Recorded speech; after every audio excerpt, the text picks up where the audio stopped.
oficialmente, a gente já sabia na verdade, mas agora divulgado pelo jornalista Michael Shellenberger, fui monitorado por Alexandre de Moraes. E bota a pergunta, continuo sendo monitorado pelo TSE e por Alexandre de Moraes, assim como várias outras pessoas no Brasil?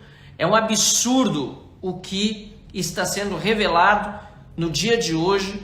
Aqui o tweet de Michael Shellenberger, eu sugiro que todos vocês o sigam no Twitter, no X.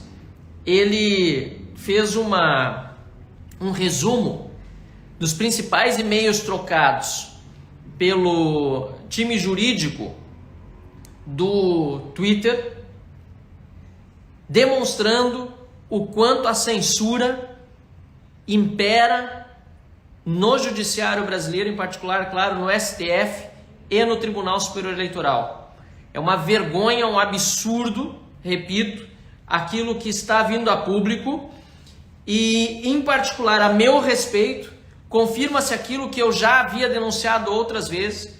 No final do ano passado, no mês de outubro, mais especificamente, de 2022, do ano eleitoral, o TSE me monitorou várias pessoas, utilizou uma série de hashtags para acompanhar o que eu vinha postando, demonstrando que o Tribunal Eleitoral atuou para desequilibrar o pleito. Em vez de jogar, ou melhor, participar do jogo como juiz, jogou o jogo para um dos lados, a favor de alguns candidatos, prejudicando outros. O que está sendo revelado é um absurdo. Aqui diz, em relação a mim, particularmente, que uma postagem minha, feita em outras redes sociais e que de fato foi censurada pelo TSE depois de passada a eleição, ela não existe mais nas minhas redes sociais, criticando o Ministério Público do Trabalho, e repito aqui, por estar assediando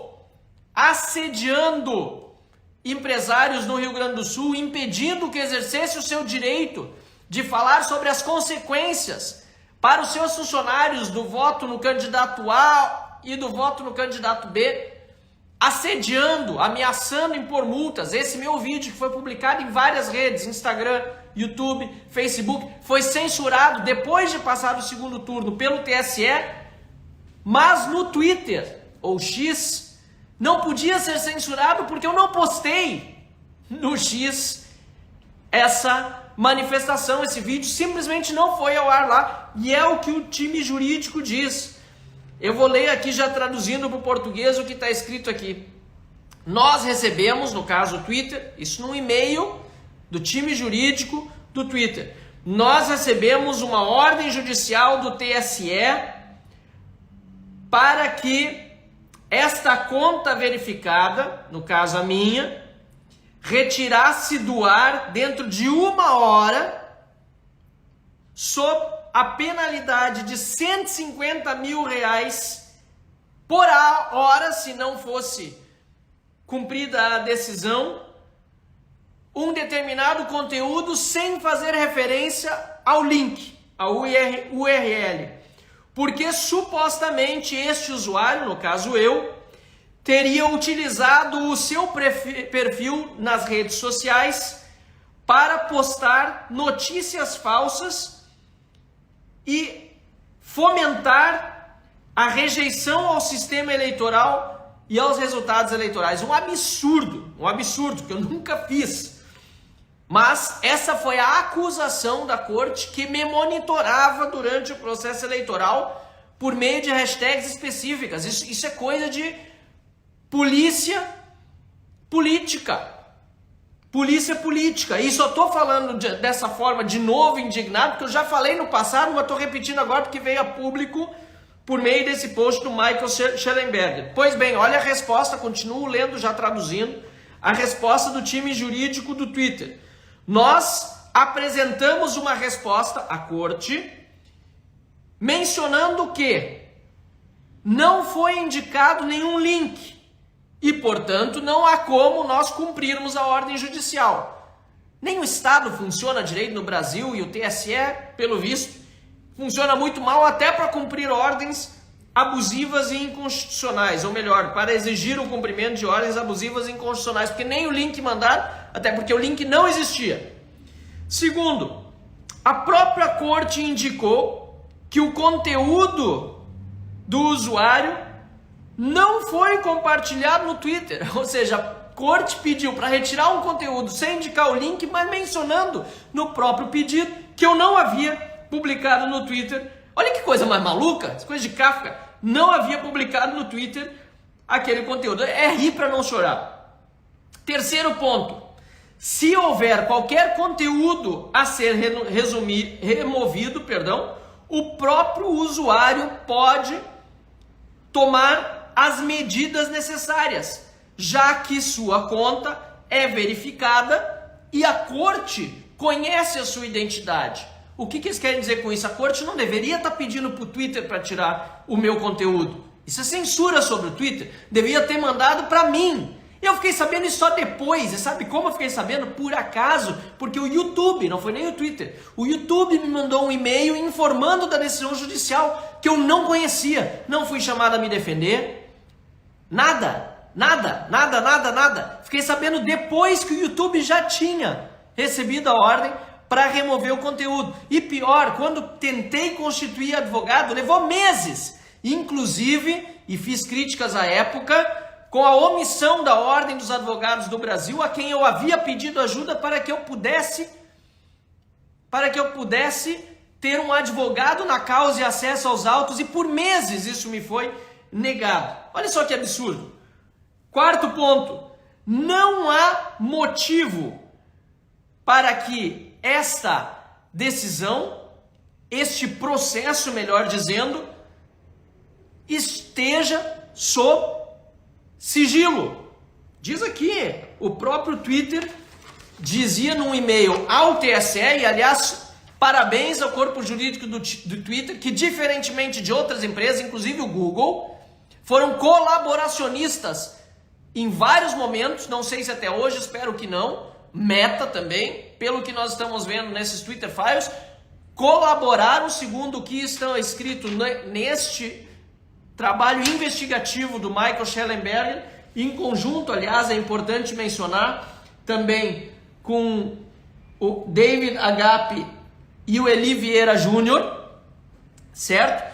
Google e Meta colaboraram com medidas de censura ilegais e inconstitucionais, tanto sob o ponto de vista da lei brasileira, como sob o ponto de vista das leis americanas, como sob o ponto de vista de tratados e acordos internacionais de direitos humanos e outros que o Brasil assina. Vergonha de Google, de Meta, no momento em que colaboraram de acordo com o que está escrito nessa matéria, e que, se não foi assim, que se defendam e que coloquem a verdade dos fatos. Mas aqui as evidências são muito grandes de que apenas o Twitter, por meio de seu corpo jurídico, esboçou reação a esse autoritarismo também contra a minha pessoa.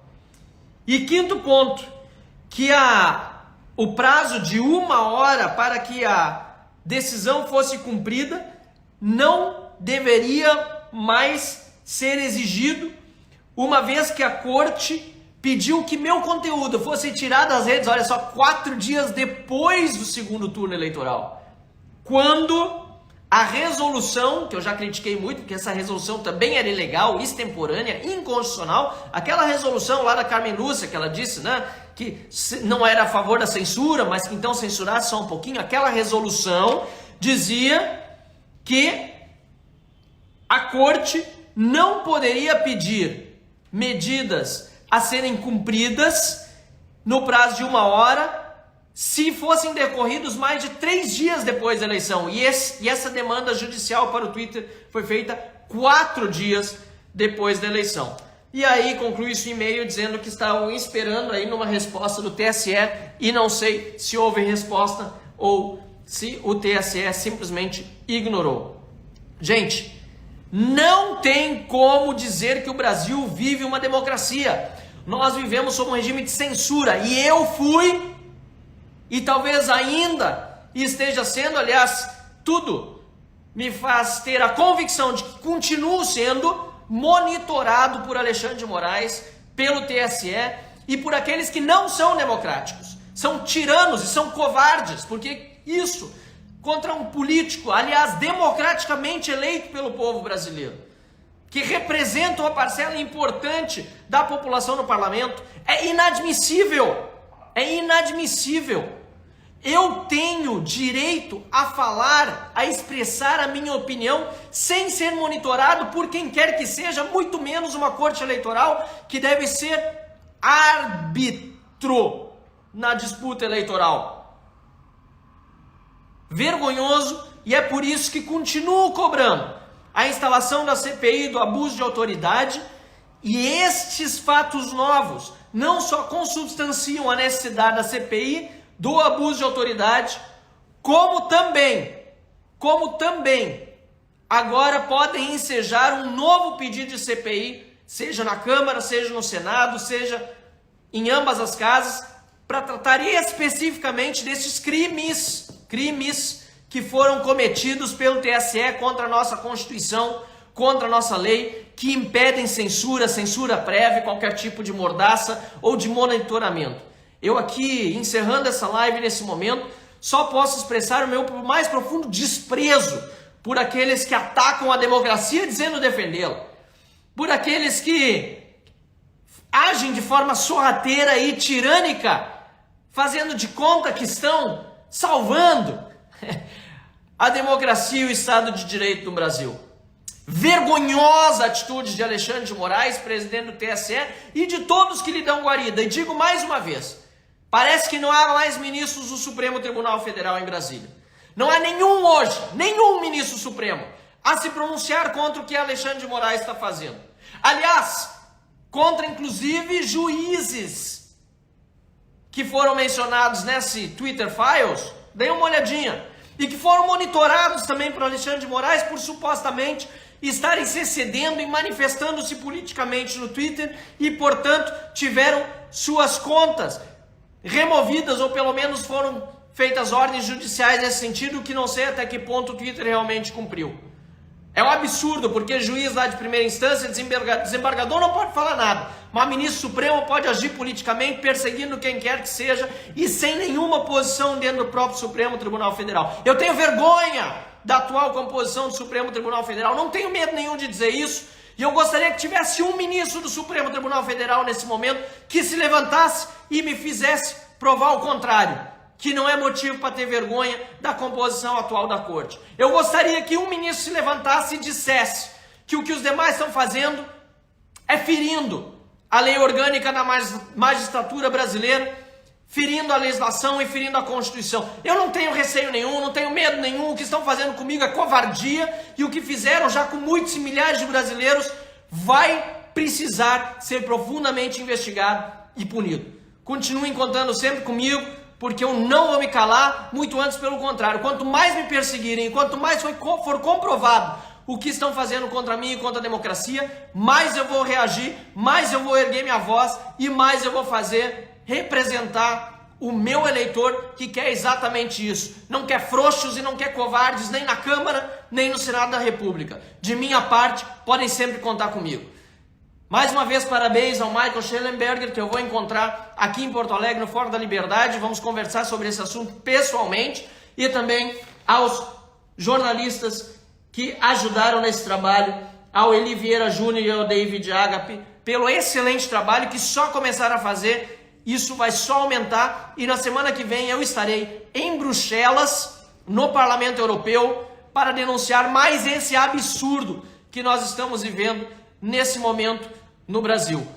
Para concluir, como disse a Lu aqui no comentário, povo nas ruas, precisamos voltar às ruas, precisamos voltar a nos manifestar, porque ditadura só cai com o povo na rua, e nós vamos precisar muito da movimentação do povo brasileiro para derrubar essa verdadeira tirania que hoje se instalou no Brasil.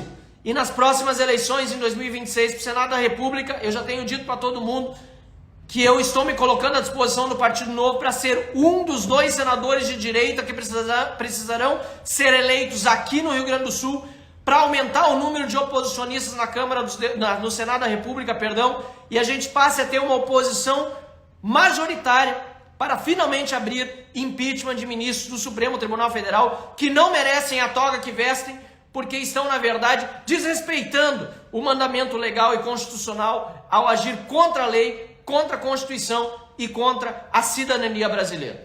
Contem comigo, um abraço a todos e vamos continuar com essa mesma indignação e ímpeto até o final, porque a vitória com certeza vem para aqueles que não desistem e nós não desistiremos. Eu queria aqui começar minha fala falando sobre a questão da sessão especial que esteve na Câmara, né? Falando sobre a questão da democracia. O que me chama a atenção é que alguns representantes, gente, que estavam lá da Venezuela, da Cuba, da Rússia e outros países que não tem nada de democracia. E aí, gente, tinha um representante lá também falando que é da democracia, um ex-deputado federal, ex-ministro e ex-presidiário também. Eu queria mostrar para vocês a fala desse cidadão. Quer ver? Escuta aqui, gente, população brasileira, presta atenção. Mas é preciso continuar a luta democrática. Essa luta democrática significa que é preciso consolidar e aprofundar a nossa democracia. Por que a democracia está em risco? Ele falou por que a democracia está em risco. Eu vou pegar uma fala dele aqui. Cameraman, se você poder bem dar um zoom aqui para mostrar. Essa fala aqui é dele, do José Dirceu, há alguns tempos atrás. Olha o que ele falou. Vamos tomar o poder, que é diferente de ganhar a eleição, diz José Dirceu. Esse aqui que está falando que está defendendo a democracia. Eu queria dar um recado para o José Dirceu e falar para ele que é importante demais a gente defender a democracia. Mas vamos fazer uma sessão especial também para a gente defender a honestidade, para a gente poder combater a corrupção. Eu queria falar sobre combater a corrupção, gente, e mostrar para você quem que é o José Dirceu. Porque está querendo até palmas ontem ele recebeu. Mas agora eu vou ler para vocês aqui e mostrar quem que é o José Dirceu. 2002, deputado federal eleito por São Paulo. 2003 a 2005, convidado por Lula, assumiu o cargo de ministro-chefe da Casa Civil. Em 2005, pede demissão do cargo de ministro após denúncias de corrupção nos Correios e em outras empresas estatais envolvidas em escândalo. Voltou no dia seguinte ao seu antigo cargo de deputado por São Paulo, sendo cassado por quebra de decoro parlamentar no mesmo ano, sendo cassado. Se eu estiver mentindo aqui, se tiver algum senador para poder falar que eu estou fazendo fake news. 2013, envolvimento no Mensalão, condenado por corrupção ativa, pena de 10 anos e 10 meses. 2016, envolvimento na Lava Jato, 2016. Vamos lá que tem mais, gente. A capivara é grande.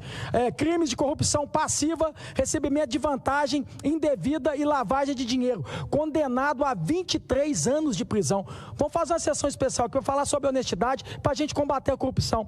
2017, crimes de corrupção passiva e lavagem de dinheiro. Condenado a 11 anos e 3 meses. Em 2 de maio de 2017, a segunda turma do conceder liberdade a José Dirceu. Em 13 de setembro de 2017, o Tribunal Regional Federal da 4ª Região julgou o recurso de José Dirceu e decidiu por aumentar a pena imposta pelo juiz para 41 anos, sendo preso novamente. 2018, José Dirceu foi solto após uma votação da segunda turma do Supremo Tribunal Federal, nosso STF. 2019, José Dirceu foi preso pela 4ª vez para cumprir pena na segunda condenação, sendo solto em 2019. Aí vem 2023, a STJ reduz sua pena para 4 anos em condenação da Lava Jato. E está aí o José Dirceu dando discurso aqui, falando sobre democracia. Então eu queria fazer um desafio para a gente poder fazer uma sessão especial aqui, para a gente falar de honestidade e poder combater a corrupção. Porque a gente vai mudar esse país aqui, José Dirceu, é só quando a gente acabar com a patifaria e acabar com a corrupção. Porque esse país aqui é o país mais rico que tem do mundo. Porque tudo que você consome aqui, 50% que você consome é de imposto. Então não é falta de dinheiro, é falta de vergonha na cara e muitas das vezes falta de honestidade, porque esse país sempre teve essa questão da corrupção, que está aqui o que eu falei. E se eu estiver mentindo, pode vir aqui algum senador agora e falar que eu estou fazendo fake news. Fique à vontade. Então eu queria deixar esse recado aqui para o José Dirceu e falar para todos vocês, eu não tenho medo nenhum.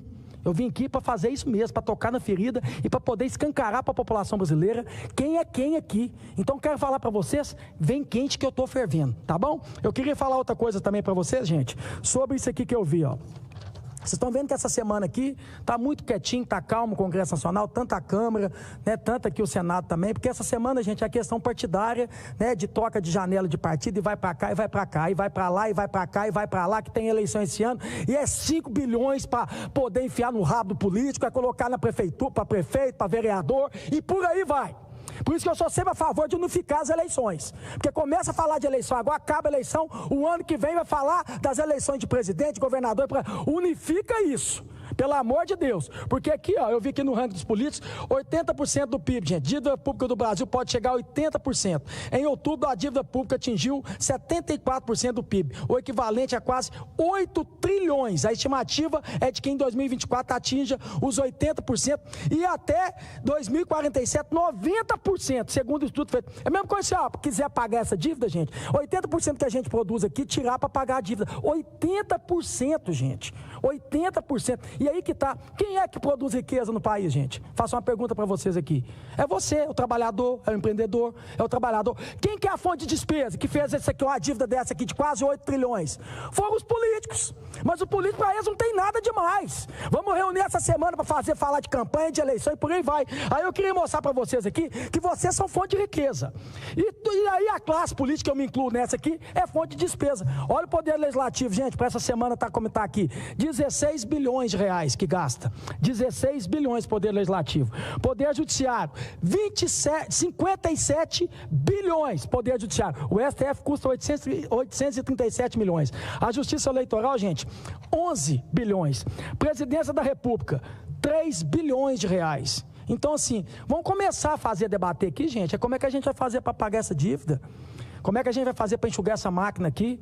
Porque a eleição não está resolvendo nada. Entra um, sai outro, entra um e vai, e não resolve nada. Então, assim, para ainda tirar 5 bilhões, que é um país que está quebrado, porque aqui está falando que o país está quebrado, ó. Ainda tira 5 bilhões e coloca para fazer campanha agora, e aí, como é que fica? Então está na hora de todos os políticos, aí vai todos, agora a eleição de vereador, de prefeito, né? Mas senadores, deputados, eu me incluo, estou aqui com vergonha na cara. Estou aqui me incluindo aqui, presidente, governador, todos, poder judiciário também, a gente sentar, aí esquece esquerda e direita, né? esquece partido, que seja um partido só que é o Brasil, e começar a pensar numa reforma política nesse país aqui, gente. Precisa urgente de uma reforma política nesse país aqui, e uma reforma de consciência moral, uma reforma de consciência. Não tem condição um país desse ficar na situação que está, não. Um país quebrado, onde tem gente ainda que passa fome, tem gente que não tem casa para morar, e ainda gastar 5 bilhões com campanha. A gente parar a semana aqui para poder, agora, essa janela partidária que vai ter. Então, sim, isso é questão de consciência. Eu não estou aqui apontando o dedo para um, não. Estou falando aqui para todos, para a classe política. E eu me incluo nessa, porque eu vim aqui para poder fazer isso mesmo. Tenta escutar o Cleitinho, pelo amor de Deus, nem que seja uma vez na vida. A gente fala de tanta coisa, que a gente briga por tanta coisa. Mas que tal se a gente se unir todos aqui para falar do povo, para defender o povo, para poder fazer uma reforma política nesse país aqui? Para a gente tocar na ferida, que eu vou dar um exemplo aqui, o que acontece lá em Minas Gerais, que é um roubo, uma covardia. Eu sempre falo isso aqui, eu vou sempre tocar na ferida nisso aqui. O cidadão vai lá e compra o carro dele ou a moto dele, para tirar esse carro ele tem que pagar quase 50% de imposto. Aí o Estado vai lá, o Estado malvadão, e te obriga a te pagar o tal de IPVA. Olha as estradas de Minas Gerais, como é que tá aí, gente? Toda hora recebendo vídeo, tantas estradas federais, estaduais, do governo Zema também, um lixo, uma porcaria. Aí paga esse PVA, se não pagar, sabe o que acontece só que paga no Blitz? Sabe o que é? Prende o carro. O patrimônio é do cidadão, meu irmão. Ele já pagou o imposto que tinha que pagar já, quando ele tirou o carro. O Estado não ajudou com nada, pelo contrário, foi 50% para poder tirar o carro. Aí para no Blitz e prende um bem que é dele, não é do Estado. Estado, você não é sócio dele, você não ajudou ele em nada, pelo contrário, você só tirou dele. Aí sabe o que acontece? Vem o guincho e leva. Se ele consegue levar 5 motos de uma vez, ele cobra de cada moto que vai para o mesmo lugar, para o mesmo local. Isso é um afronto, isso é uma sacanagem. Você leva 2 carros e ele cobra dos 2 carros. Não era primeiro que não devia nem existir prender um carro. Mas já que levou, será que não era mais fácil se essa taxa for R$300, dividir por 5 da moto, do que cada um pagar R$300? Será que não era mais justo se uma taxa dessa for R$300, pegar os 2 donos do carro e dividir para os 2, que cobrar dos 2? Isso aí é dar um murro na cara da população brasileira. Isso é um afronto. Isso aí é uma covardia. E eu entrei com um projeto aqui para acabar com isso. Nós precisamos acabar com isso. Que hora que o cidadão parar na blitz, que a blitz é necessária, que no caso, né, a polícia está fazendo o dever dela, né? É o seguinte, não paguei IPVA, não, vai embora. Depois você paga. Agora, prender um bem que é dele, não existe isso. Então, meu projeto é simples. E eu peço, pelo amor de Deus, aos senadores, que aos 80 senadores, vão colocar esse projeto para votar, que não tem apreensão do bem, que não é do Estado, gente. O bem é do povo. O carro é dele. Isso é um murro na boca da população brasileira. Isso é covardia. E eu venho falando isso que não é de hoje. E a gente está debatendo aqui a eleição municipal para prefeito, para vereador, enquanto quase todas as cidades de Minas Gerais e do Brasil não tem saneamento básico. E cobra o tal de tratamento de esgoto, que não existe. É mais um roubo legalizado. Vai lá e está lá, taxa de tratamento de esgoto. Você vai na minha cidade, Divinópolis, 80% não tem tratamento de esgoto, mas cobra tratamento de esgoto. E não é só na minha cidade, Divinópolis, não. É em Minas Gerais e no Brasil. Tem aqui um projeto meu também para isso, para poder tirar essa taxa. Cidades que não têm efetivo tratamento, não se cobra a taxa de tratamento de esgoto. O dia que tiver esse tal de tratamento de esgoto, aí se cobra. Isso é um roubo legalizado. Tem tanta coisa que o povo está sendo roubado, a gente perde tanto tempo com tanta coisa inútil aqui. Vamos focar no povo, cara. Eu vim aqui para focar no povo. Eu falei que eu ia trazer o Senado para perto do povo, é para fazer isso. É para poder mostrar para a população brasileira o tanto que vocês são roubados. E na cara dura. E é o seguinte, acaba que fica só eu gritando aqui, aí anda por algumas pessoas, eu sou doido, eu sou maluco, sou doido, eu sou barulhento, mas o barulho todo que eu fiz até hoje aqui foi para defender vocês. Você não vai ver eu fazer barulho para a classe política. Eles ficam até um pouco com raiva de mim, não tem problema. Já falei para vocês, pode ir para lá, ajoelhar, orar, que vai passar a raiva. E outra coisa também, eu fui eleito pelo povo. Então aceita que dói menos, que eu vou continuar tocando a ferida, eu vou continuar botando aqui o dedo, aqui apontando o dedo, porque eu não vou ser omisso não, porque quando eu sair daqui, por mais que eu não tenha conseguido fazer tudo que precisava resolver nesse país aqui, eu mostrei para vocês aonde que está o erro desse país aqui. Enquanto vocês não entenderem que vocês são patrão, vocês são fonte de riqueza e nós somos fonte de despesa, nós somos empregados de vocês, vocês viraram o jogo e parar de bajular, idolatrar político e colocar o político no lugar dele e falar assim, político, você é meu empregado, você trabalha para mim, eu sou seu patrão, produz, é isso que a gente tem que fazer, e é isso que eu falo para todos vocês da população brasileira, tanto você que é de esquerda, de direita, de centro, você que não é nada, você que manda na gente, você que paga meu salário rigorosamente em dia, para mim estar aqui, não só o salário, um monte de benefício e privilégio que a classe política tem. Então coloca isso na sua mente, no seu coração, na sua cabeça e faz o seguinte, político é empregado do povo, é só isso, e você é o patrão, nós estamos aqui para te servir. Viu? Chega do povo servir o Estado. É o Estado que tem que servir seu povo. Muito obrigado, senhor presidente. Nós te agradecemos mais uma vez, senador Cleitinho.